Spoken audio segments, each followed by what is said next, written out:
Hello, everybody. Thank you so much for joining us. As you pop in, please make sure that your mics are muted so we don't have any extra sound going along. And I will give it a second while more people trickle in. But in the meantime, before we get started, I'll give you a little introduction. Hello, everybody. Here's wishing you a happy Tuesday. Hopefully you got to enjoy your long weekend. My name is Manali Manukian, and I'm the Executive Director of the Center for Art Law. While you are getting to know a little bit about the center, I invite you to fill out the little poll that's going to be launched on your screen so that we can learn a little bit about you.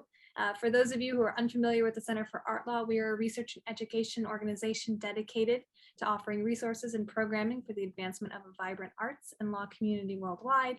We do this through our website, our newsletter, and the events such as the one we're having today to disseminate information and keep our audience updated on all things art and law related, be it news, programs, cases, publications, and even more. We're really excited to host conversations and participate in programs like the one we're doing today. And we're so glad to have you with us. Special welcome to any of our premium members that are here today. Center for Art Law couldn't be the success that it is without the support of other amazing art law fans in the community. And if you're interested in free or discounted access to any of our events or to access past recordings, other Some Like It Digital series events, please consider signing up for a premium membership or subscribe to our newsletter to receive updates and invitations. We do have a bunch of exciting events coming up in the future. I mentioned we have another Some Like It Digital event on domain names coming up. Some events from our new artist dealer relationships clinic is going to be popping up in the near future, and also an event on art archives as well. Before we begin, a few housekeeping items. The program is currently being recorded for archival purposes. Feel free to turn off your camera if you're uncomfortable with that, but we'd love to see your faces, and make sure you remain muted to prevent any background noises. We will be taking questions after the presentations, but please feel free to put any thoughts you have in the chat. We welcome conversation happening during the event, and hopefully it'll spark some new discussions during the Q&A session. And a link to the handouts and bios and reading materials will be sent in the chat pretty soon. You can use that to research further on any of the topics that we're discussing today or learn more about our amazing speakers. And now let me introduce Irina Tarsis, our founder and managing director for the Center for Art Law, who will present our lovely speakers for today. Irina, go ahead. Good day, everybody. Thank you, Manali. Thank you to our guests. There's probably more than one skeptic in the room. I'm a little bit skeptical, but as I promised, we will try to keep it light. Although there's a lot of technology behind all the metaverse talk and a lot of lawyers and lawyers' expertise. So before I do introduce the speakers, I would like to share with you results of our poll. And I thank all of you who have taken the poll. Not everybody has. 59% have. I don't know what you're going to make with that information, but you'll see that many of you are actually first-time visitors of the center, which is lovely. One of our speakers is a first-time visitor to the center, and the other speaker has been with us a few times over a decade. So everybody is welcomed, and we hope to see many of you and your faces and your names again in the future. And I'm also quite curious to see that we have a few people outside of the United States and pretty much across the country. There you go. So with Manali mining all the questions and making sure that everybody has access to our program, if you have questions, please feel free to put your questions into the chat. And we are going to start talking about the meta subjects. What the heck is metaverse? I don't know. I've heard this word a lot of times this year. Probably, I'm not sure if I heard this last year. I'm not sure how many of you have heard this word last year, but feel free to let us know in the chat if yes, I have heard it. No, I have not heard it. Yes, I live there. No, I live somewhere else. We are living in surreal times. Thank you, Venice Biennale. I blame exclusively Venice for the real mess that this world has become. But metaverse. I don't know, somebody from Cohen Debates just wrote a book on metaverse, Matthew Ball. We're really grateful to actually Coinbase for being one of our summer student sponsors. Also, there's been a lot of talk about Metaverse in Davos. I've been to Davos. I have never been to Metaverse, I think. So to tell us what the heck is Metaverse, are there more than one? Because I have a feeling philosophers might disagree on the numbers. Jesse Damiani is going to tell us what it is, whether we've been there already or not. Please hold your questions and be open-minded. Jesse, welcome. Thank you. Thanks for having me. Let me get my presentation up.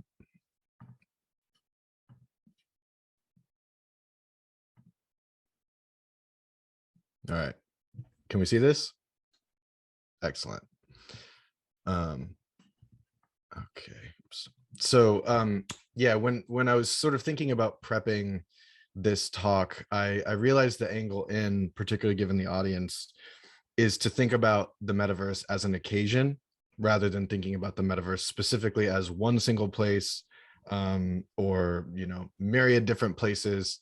It has much more to do with our acclimation to becoming an increasingly digital species. So the first sort of elephant in the room is that the metaverse is a big mess. I sort of cribbed this meme nomenclature, but essentially when we think about the coining of the metaverse kind of dating back to the 90s, we're talking about a ubiquitous, consistent virtual world. And it's singular. It's the way we think about the internet, and it's created in a context where the surrounding world is increasingly dystopic. It's increasingly sort of overrun with the aspects of late capitalism that in many ways, unfortunately, are also starting to become true in our own world, which makes its sort of echo today, you know, somewhat more relevant even than it already might have been.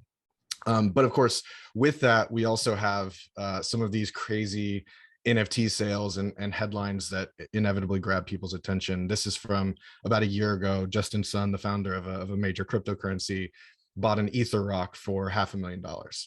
And so that was, you know, following the Beeple sale, following a lot of these bigger sort of art sales, there was this wave of collectible projects.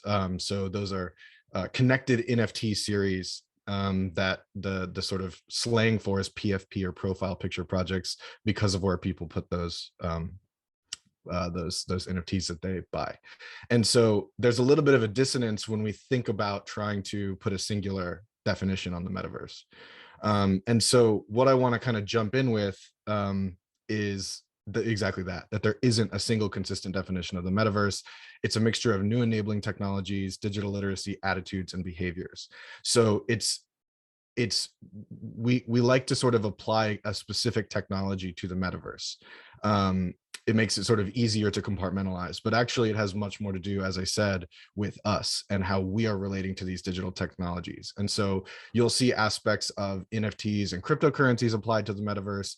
You'll see aspects of virtual technologies and 5G and edge computing and all these different sort of tech buzzwords kind of spoke in with the metaverse. But one metaphor maybe to think about is that if the metaverse is this giant, if the sort of conversation around the metaverse is this giant storm, then the metaverse itself is the eye of the storm. There's actually nothing at the center of this thing, which is sort of the organizing structure of the entire storm.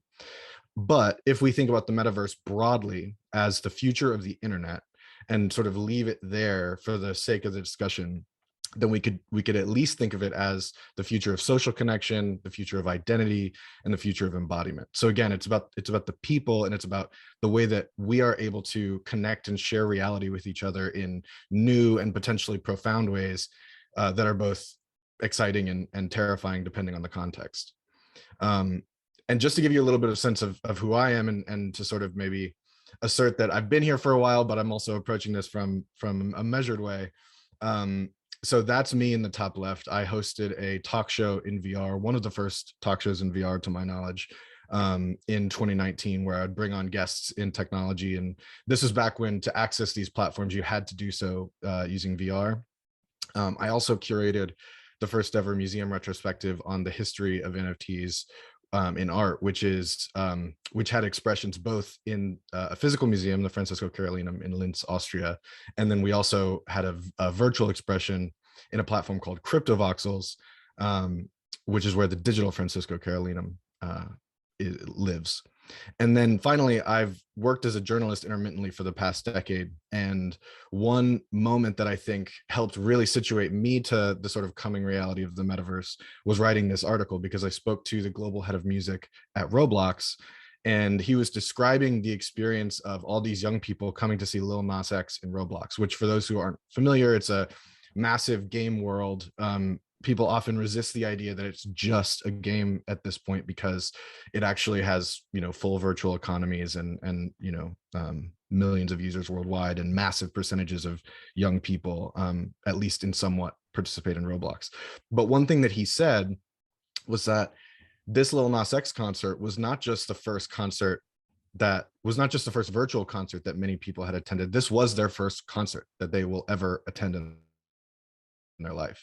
And so when we think about our first experience of things and the way that they are sort of crystallized in our mind, for a lot of people growing up, they're going to encounter their first fill in the blank thing, their first X in a virtual context, in a metaversal context. So it's not so much whether we have to like or dislike the metaverse, as we have to contend with the idea that increasingly people are going to be encountering sort of fundamental aspects of life, or core foundational profound experiences. They're going to happen in a metaversal context first. And so how do we start to build toward those things being positive, and toward, if you have democratic ideals, and if you have certain principles about what life should be, the metaverse is the context to start to reimagine some of the aspects of the world that we know today.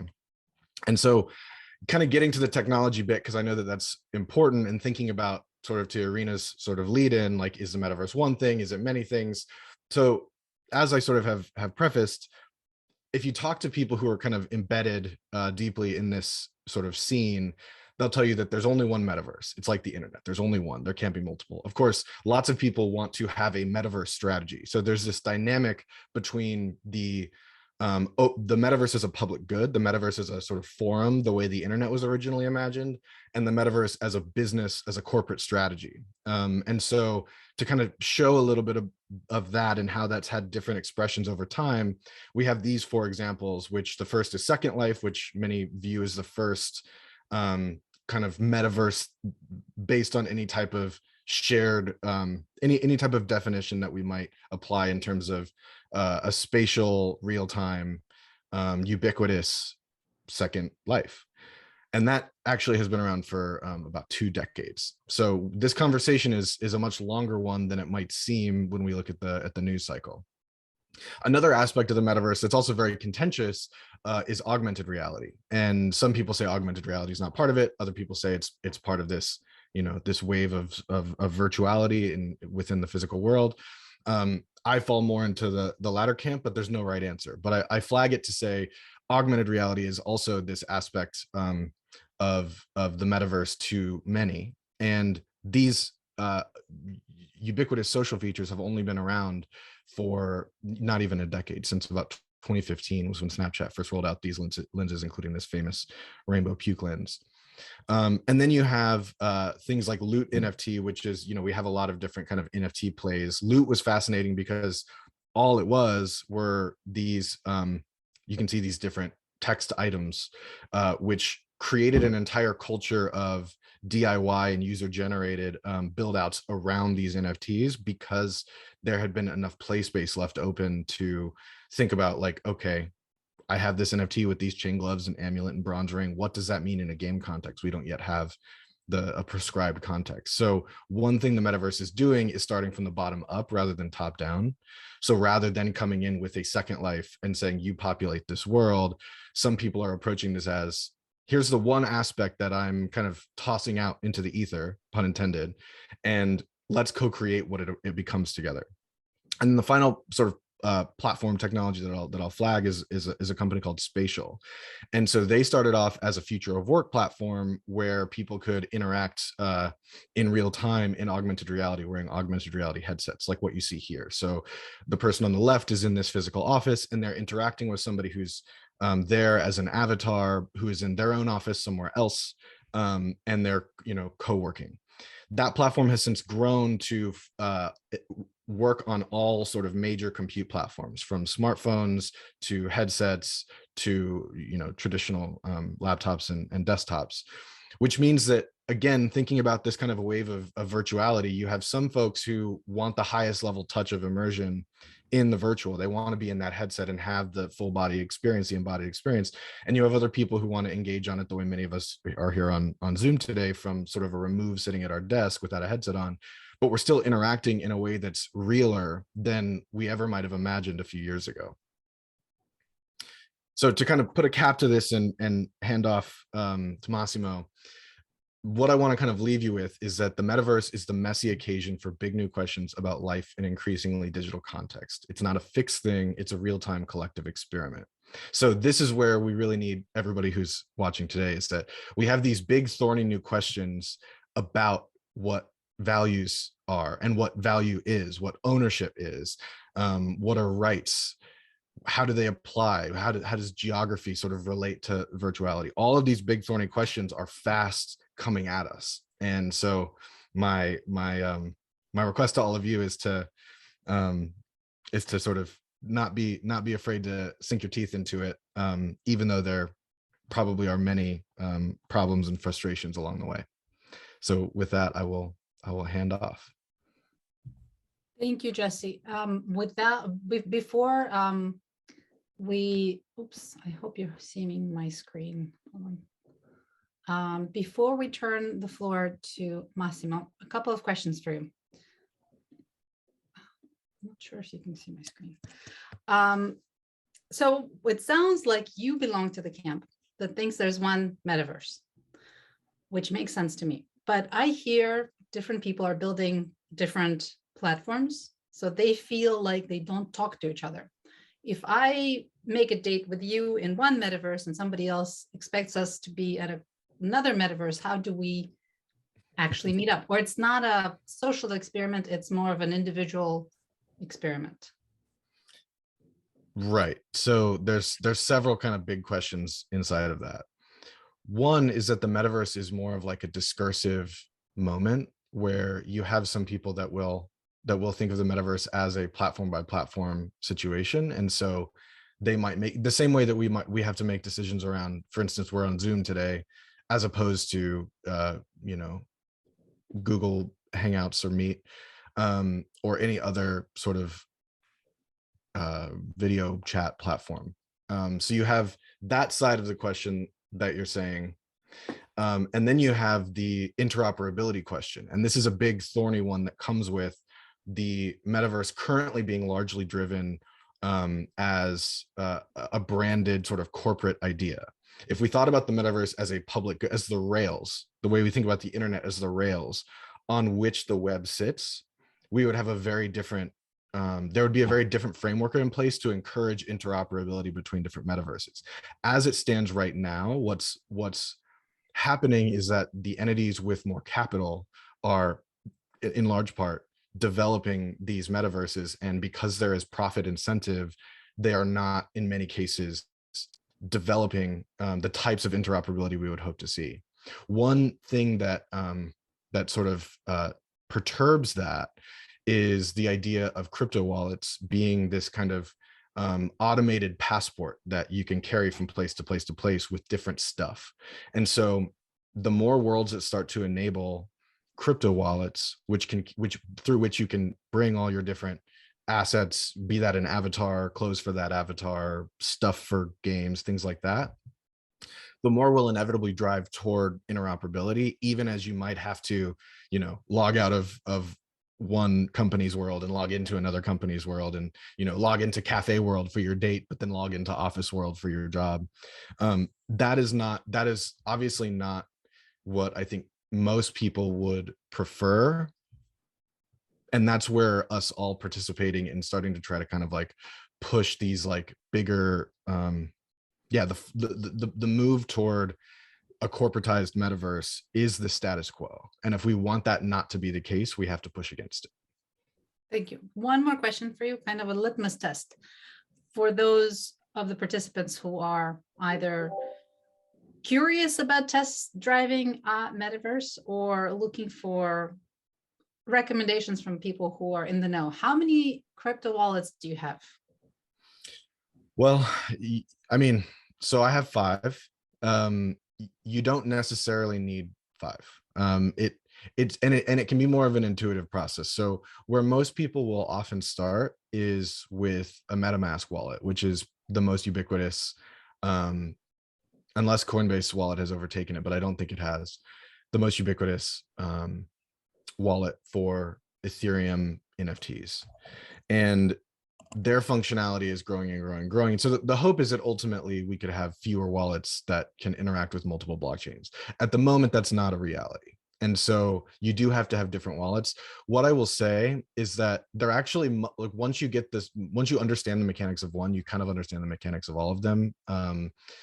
They seem very scary because of all the sort of, hashes and sort of strange code that you encounter. But once you understand what those generally signify, they're much easier to engage with. So what I often sort of encourage people to do, and this is not financial advice, it's if you are interested in NFTs and the way and where that sits inside of the metaverse, is actually to start with Tezos, because Tezos is sort of much cheaper, like in terms of buying an NFT.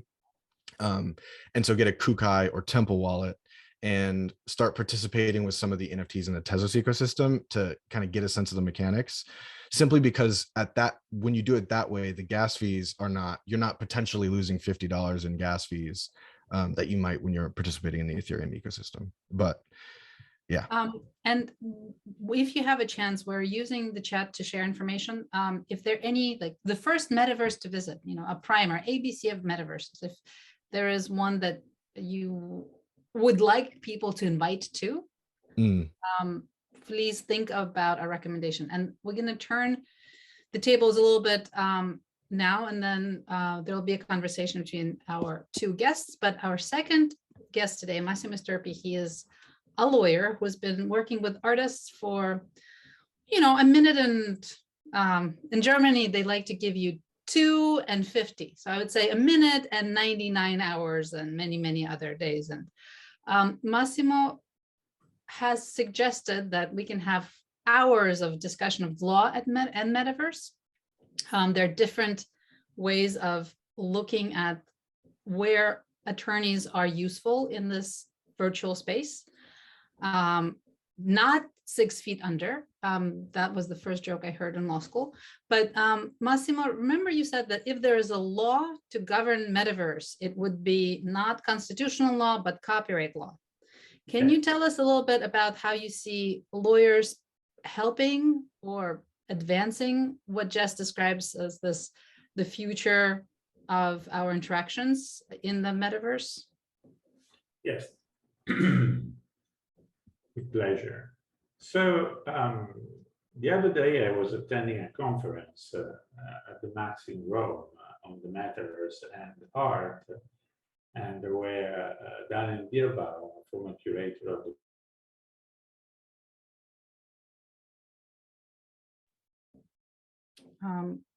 we might have a little bit of technical difficulties. Massimo is joining us from Italy. Are you back? There we are. All right. Yes, I'm there. Can you hear me?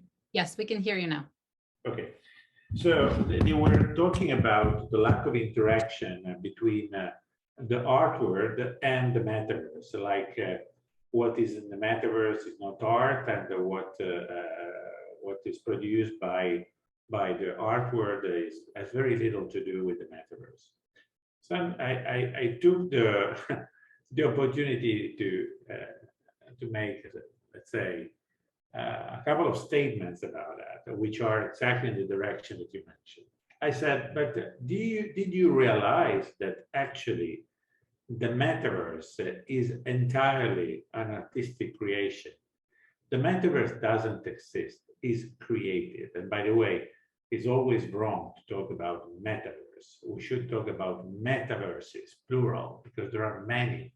It's like talking planet. You don't talk about planet, you talk about planets or stars. You will have as many metaverses as you like. So when you create a metaverse, you create a space, basically. And the space is a human creation. It is a graphic, bidimensional, tridimensional graphic creation. And everything that appears in the metaverse, including ourselves, is not actually us, it is our visual representation. This has a number of implications, a very large number of implications. We are no longer talking about anything physical, everything is digital. So actually, the property is normally not real property. The property is actually a right to use, or what we call the license to use. On the other hand, whatever exists is actually a design, meaning that there is normally an author of that design. So we move from the concept of ownership to the concept of authorship. And then also our interaction are not of ourselves as physical people, but of visual representation. So we became character in a comedy. So this is everything is therefore artistic. And as I said, living in an artwork is like, living in a metaverse is like living in an artwork. This has many implications. As Irina nicely quoted, I said in effect that the copyright law will be the constitutional law of the metaverse, because the copyright law actually assures that creation is rewarded. But actually, as in metaverse, creativity, digital creativity, or other form of creativity, will be the necessary means of access, because everything will be the fruit of creativity. The copyright law will make sure that everybody is being paid for his contribution to that metaverse.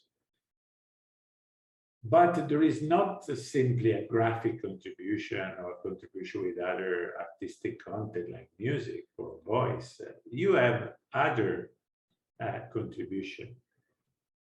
The other contribution are your data.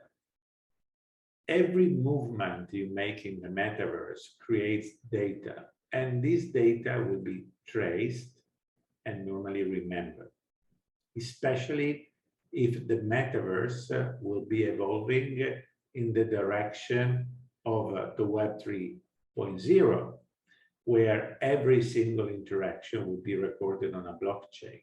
So we'll have a lot of data that will create enormous databases that will be studied, and that they will influence our permanence in the metaverse, our behavior in the metaverse, and everything will be traced. This is an aspect, of course, the metaverse, again, we are listening to the same fairy tale of when the internet was created, that the metaverse is a space of absolute freedom. It is a joke, as usual. Even the Web 3.0 will be another joke that is a place for freedom. People tend to mismatch the concept of freedom with the apparent absence of laws. But the key word is not absence, is apparent. Law exists everywhere. Law expands into the void. If you create a void, law will expand into that void. The only question is not if there will be a law, but which law will apply in that void.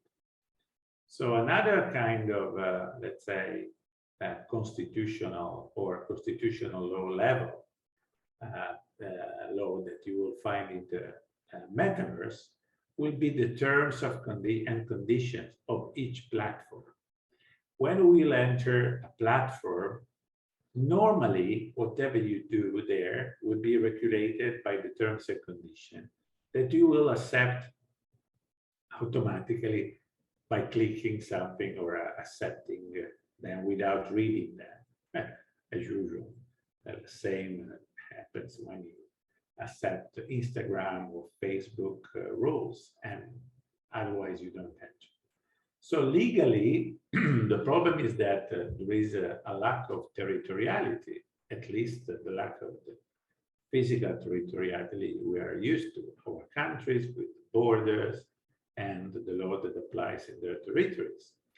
When we are there, we will have an interaction of the terms and conditions and a very big and complex mix of law that will apply depending on a variety of factors, such as the nationality of the people, or better, the people acting through the avatars, the place where the company owning the platform is based, where the servers are based, and a variety of other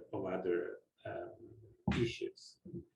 So this will not create a place without law, but a place where it will be extremely difficult to determine what law apply.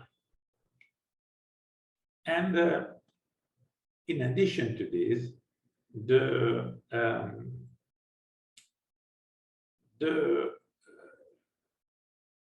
metaverse will be inducing another very relevant phenomenon. What started as, let's say, as an economic phenomenon in the art world, which is quite unusual, that a new economic phenomenon start from art rather than from other much larger field, is that NFTs, which are this way of recording information about, let's say, kind of property of a certain, not mostly digital object, NFT will be the usual way of certifying transactions on in the metaverse, or not only transacting in the metaverse, but also creating stuff that is going to be sold, landed, or rented in the metaverse, to certify that you have, let's say, let's call it property, but property is not even the correct word, a right of exclusive use and the right of selling it. These rights, these will be embodied into NFTs. So, and what will be the currency? Nothing prevents you to pay something in the metaverse with US dollars or euros or whatever you like. But certainly cryptocurrencies will be the natural currency of the metaverse. So we are going to create an entirely new world where system of payments will be new, and every certification of transaction and ownership will be new, and everything else. By the way, this will also imply a very big change of how we interact with the world. We'll not longer be using our smartphone as the interface between us and the digital world, but actually we will move into probably smart glasses, which will communicate directly with our brain. They will probably not use our voice, but they will communicate directly with our brain waves. So there will be another level of access, much more direct access. In fact, it is interesting to see what kind of businesses are, let's say, going nearer and nearer these worlds. The first, of course, but it was a predecessor, is gaming, role games, because of course that's fundamental. But interestingly, what you have is two fields apparently far away from each other, but where experience counts completely. One is fashion, where the experience of fashion, but not only of dressing, but actually of living a branded word, where every single aspect is sort of a confirmation of the value of the brand or the image of the brand. It's perfect because they can create from scratch words that are perfectly embodying the brand identity. The other day, I went to a super sophisticated company here in Rome, and they're building virtual shops of one of the biggest luxury company in the world. And what was fantastic about the unbelievable quality of these metaverses was that this shop will change in many aspects depending on the nationality of the user. So if you access that from Europe, it will be gold and a certain kind of light. If it will be accessed from China, many of these surfaces will turn into red. Light will be dimmer. And so it is incredible because that word will adapt to you. It's a word that is no longer there to be visited, but is there to wait for you and to offer you a unique experience. And coming to unique experience, what's more unique than sexuality? Of course, the other place, the other field where AR, VR is really taking momentum is virtual sexuality, where the level of interaction and involvement that is permitted by AR, VR, Googles, plus other, let's say, tools, electronic tools, is something that has never been possible before. Much beyond, it's like a visualization of fantasies. Fantasies become not only mental, but they become physical, which is incredible. Of course, everything has a price. And what are the prices of this evolution? The prices of this evolution are many. First, the traceability that we discussed before is can easily create a control society, which is much beyond anything that is described in 1994. Second, we are going to create a society where, in the long term, experiences will be moving mostly into the metaverse, meaning that we risk to create a society of otakus. Otakus are like teenage kids in Japan that only interact with the rest of the world from their room, but they do not go out. We don't see people in person and physically. But at that point, if we eliminate human physical interaction, little by little, we will eliminate the human race, because there will be no longer like reproduction. There will be, bodies will become irrelevant.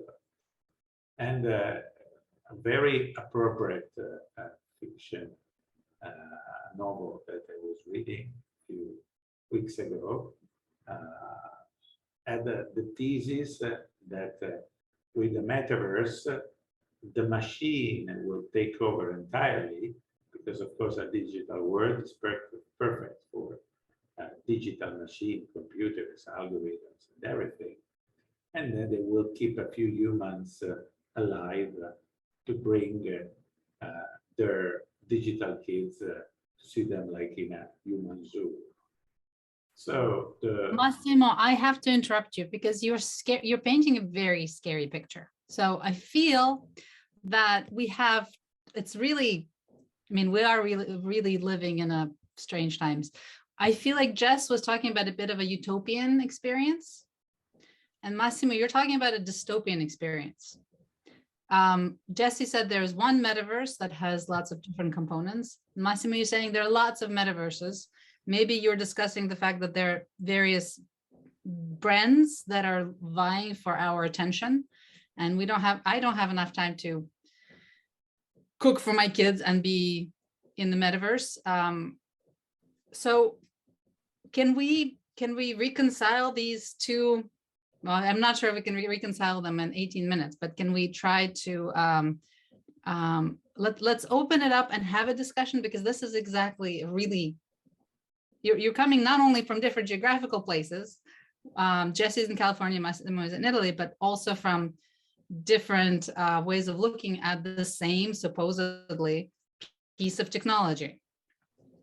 There is this case, it's a lawsuit. So we are at an intersection of art and law, where an artist is making meta Birkins, I suppose, for a metaverse somewhere. He is minting NFTs and selling them, used to be selling until further notice, for good money, crypto or otherwise. This is a meta Birkin that references Catalan's comedian. And he was sued by Hermes for copyright and trademark infringement. Jesse, do you think this is art imitating life, or is it life imitating art?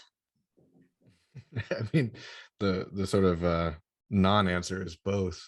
And by the way, to backtrack, I didn't mean to paint a utopian picture because I actually have a lot of concerns. But I like examples like this because the relative stakes from a like moral or societal standpoint are low, but the implications are really significant. And I think what we're talking about is actually at core, what I see play out in dynamics like this case are actually less about the satirical aspects, because artists have been doing this, and there are some famous cases, obviously, thinking of like the Shepherd Fairy and stuff like that. But with this, I think really there's sort of two aspects at play. One is that when you're talking about a Birkin bag being this highly exclusive, sort of invite only type of good, and what does that look like? How does that, what does like luxury look like in a digital context? And two, you have the fact that it's depicted nearly perfectly. So it's this spatial aspect to it that then becomes the sort of entry point where people are like, wait a second, that looks exactly like, you know, the physical counterpart bag. And what happens if people can be bringing those bags into a virtual setting? On the one hand, you might say, well, that doesn't really, like, who cares? It's not a physical bag. It's not the same value, in the same way that an MP3 isn't, you know, lossless music on a CD. And yet there was a lot of contention about that a couple of decades ago. But what Hermes is rightly identifying is that if they want to have that play in the metaverse, then they need to, in their minds, guard it as closely as they would guard if people were making knockoff Birkin bags in the real world. Where I would if I were to kind of give them encouragement from afar, is to recognize that actually this is exactly what NFTs are good for. There can be endless imitations of your products, but if you've minted NFTs of your bags such that it's very clear what an actual Hermes, any piece of virtual, you know, clothes, anything, a watch, if those are minted through an Hermes smart contract, then everybody knows what's a real Hermes item and what's not. And so fighting this case, it sort of surfaces a lot of interesting stuff, but I think they're kind of missing the mark of how they could be thinking about this, if that makes sense. And maybe that didn't answer your question. Well, in the first life, which we're still hopefully living, Hermes would be able to seize, or somebody would be able to go and seize the fakes, counterfeits. In the metaverse, Massimo, do you think the meta Birkins should be burnt? I guess the NFTs, there's a minting gas fee, and there is the loss of this gas fee if an NFT is removed for copyright infringement, right, or trademark infringement. So Massimo, from your point of view, how do you look at this case, and where does whom is law going to support? Or, I mean, we shall see, but what do you think about this case in general? The case exists because it takes advantage of the slow reaction of brands to this new world. Because when these cases were, when these products started appearing, most luxury brands were not registered for software, were not registered for digital platform, were not intended to create digital products, okay? And so there was a problem of trademark registration that is now being remedied because all big brands rush to extend the trademark registration also to these classes. Then to understand which territory will be connected to the real metaverse, even if here the meta-Birkins are not so much a thing of the metaverse, but rather they are an NFT issue, okay? Because they are traded as NFTs. So the thing is, so the first one is the trademark protection wasn't there. The second one is exactly linked to what I described before as living in an artwork. The problem here is that a tridimensional object of the real world, they would like to enforce against a bidimensional object, which is only digital, okay? However, in most jurisdictions, but not in all, a three-dimensional functional object like a bag does not own copyright, okay? They should have registered, to try to register the bag, the three-dimensional bag, as a trademark, as a three-dimensional trademark to be successful. The trick could be that rather than suing in a jurisdiction where the three-dimensional shape of an object is not considered as copyrightable, they could try to sue in places where it happens. And by the way, France is one of the countries where there is the largest recognition of copyrightability of a functional object. So maybe France is a good jurisdiction to sue on copyright infringement. On trademark, we already spoke. As to how do you kill an infringing NFT, actually there are two ways.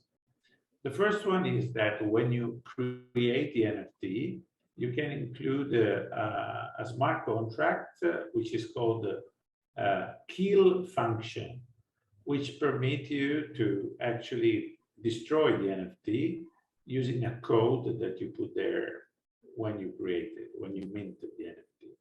The second way, which is a general application, is actually readdressing the NFT to a point that is nowhere.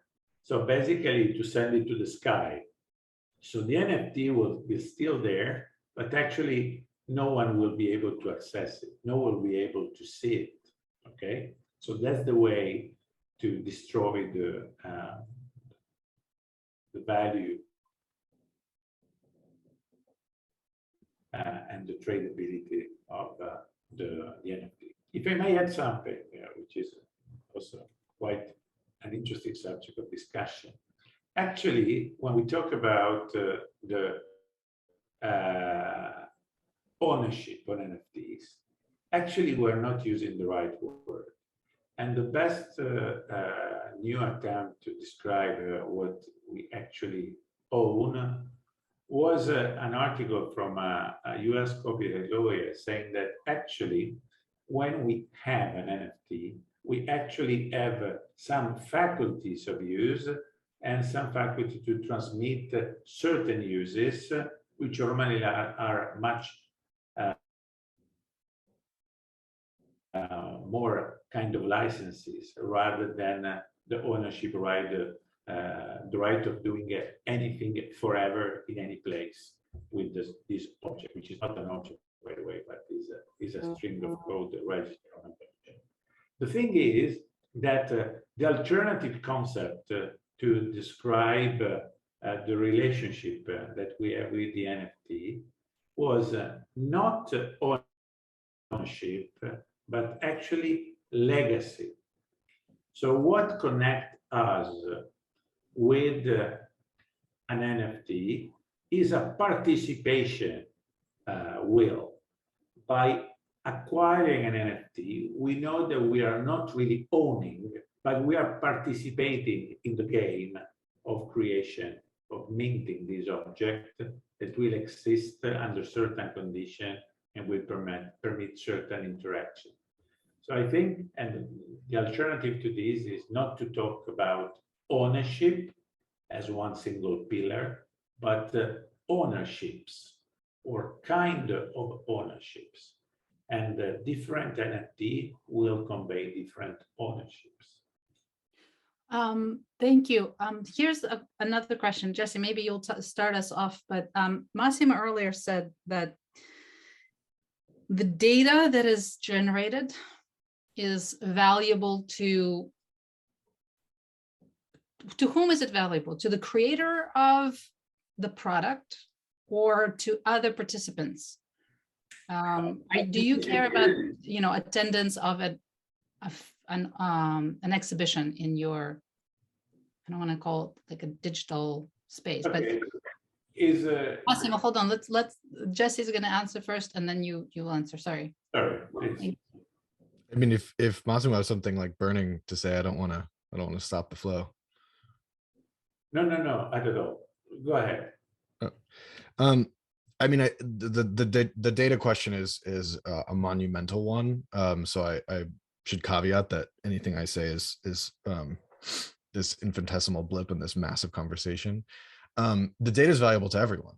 And I think the context that we've inherited, like when we look at this progression, the sort of the way people are talking about Web 2 to Web 3, which we can get into but don't need to, you have this move in the past, like let's call it 2 decades, to turn the web into these walled garden spaces that sort of suck up all of our traffic, So when we think about the FANG, formerly Facebook, Amazon, Apple, Netflix, and Google, those 5 websites largely account for this vast majority of internet traffic, and they can do that because they hoover up all of our data, and these aspects of our traits, behaviors, etc., determine what can then be sold, but also, as we saw, at least in America in the last couple election cycles, can also impact policy in really profound ways. In terms of like moving that to like an art discussion, with crypto voxels, it's a blockchain based world. So any blockchain based interaction that happens in that world is logged on the ledger forever. But to my knowledge, as an entity, crypto voxels isn't sort of harvesting any user data. I think the idea is that the economy is people who buy, rent, lease virtual land. And so for me, obviously, I'd love lots of people to come out, and if people volunteer their data in the form of a survey or in the form of even sort of something more like softer data, like emailing me and sort of expressing whatever positive or negative things about the experience, that's great. But I don't have any interest in furthering the sort of surveillance context in which we sort of live most of our digital lives. Massimo, what do you think? Actually, you have a variety of options, because certainly the first thing is that what is happening now, our data are simply stolen by the platform. The famous paradox that when you are using a platform for free, you understand that, that actually the product is you, okay? Because they give you free access because you provide them with your data, and then you become the target of any other sale possible in the world. And actually, these will replicate in the metaverse, even on a larger scale. However, on the other hand, we may even, especially with the Web 3.0, where every interaction will be recorded, and as we're going to spend most of our life in metaverses, probably we can even leverage our activities, even our simple movements, our choices, our judgment in the metaverse as data that are paid. So actually, this is called the data economy or data society, where actually people are rewarded for the data they produced. And I believe that this is more likely to happen in a completely digital world, where there will be a strong or super strong or even a non-erasable registration of each movement, of each interaction. What about the old tool, General Data Protection Regulation? Is it overshadowed by the fact that people sign off under terms and conditions of each platform, or is there still a way of regulating the data that users are sharing with platforms? I don't know if Jesse wants to respond, if I can respond first. Go ahead, because I'm responding to the chat at the moment. Okay. So, okay. Actually, the GDPR, you cannot consent anything, meaning that the GDPR offers certain level of protection that cannot be waived in a sense. So actually, this is a real form of protection, because whatever you sign, there are principles like the fact that data should be kept only for a reasonable time related to the transaction, which is completely conflicting with the concept of immutability of the registration on the blockchain. Because if you know, I understand you keep my data for the next 3 years if I buy a pair of shoes, but why are you using this data for the next 70 years or next 70,000 years? Okay, so that's too much. So there are still big conflicts within the GDPR, and especially everything related to the blockchain. So that's an interesting point. By the way, I believe that data should get a form of protection, which now we do not really understand. They will be more and more necessary as far as we move into a digital world, because at that point, our data will not be something separated by us. They will be us. Because in the metaverse, we are not anything physical. We are actually data. Thank you very much, Massimo. This is actually very helpful, and again, a bit scary. I'm not sure how much time I would like to be spending in metaverse. I don't know. It's not regulated yet by anybody. Definitely, we're supposed to be self-regulating. We have a couple of seconds left, so if there are any more questions from our audience, please put them to our speakers. I really love the concept of copyright law being the constitutional law of metaverse. It gives the artist a lot of responsibility, and hopefully artists will be able to monetize their works better. If there's certain metaverse that you, our guests, and you, our speakers, want to share with us, that would be wonderful. And I think many of those on the call are happy to meet in the metaverse, literally. I'm really grateful to both Massimo and Jesse for talking to us about this subject. I'm I'm not sure I'm going to run and get my first wallet yet, but I'm curious and I'm open-minded about it. One fear I have is that people will start escaping into metaverse because our real lives are not as colorful necessarily. But yes, we have to figure out how the food element is going to self-produce and get delivered while we are connected to our gadgets, etc. Do we have any more questions or recommendations or suggestions from the audience? Jesse, thank you so much for answering some of the questions in the chat. Really appreciate it. We are looking forward to continuing the conversation of Some Like It Digital.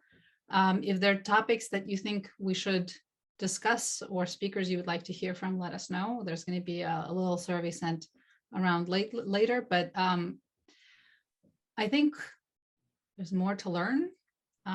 If somebody wants to take us by the hand and walk us through the safer areas of the metaverse, we are available and curious, and we'll bring our helmets, I guess.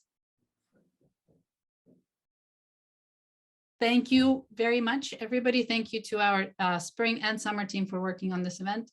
And if you guys are physically in New York anytime soon or in Switzerland for any of the physical fairs, let us know. We will gladly meet you outside of Metaverse. Be well. Take care. Bye. Thanks, Irina. Thanks, everyone.